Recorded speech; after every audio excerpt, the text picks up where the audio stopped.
गुफा आहे. अजून हा आता जेवण करताय म्हणजे त्याला आवडलं नाही ते जेवण. आता मी हळूच त्या माझ्या गुफामध्ये पाठवणार आहे त्याच्यासाठी. त्याच्या गुफामध्ये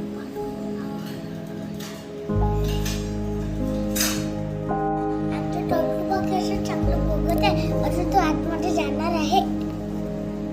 त्याचं जीवन आहे. अजून त्याचं खरं मातीतलं अर्ध बनवलेलं अजून पूर्ण खेळते तो. जर बोर झाल्यानंतर पाण्यात जाते. जर जेवण करायचं असलं त्याला तो अंदर जाते. झोपायचं असलं त्याच्या अंदर जाते.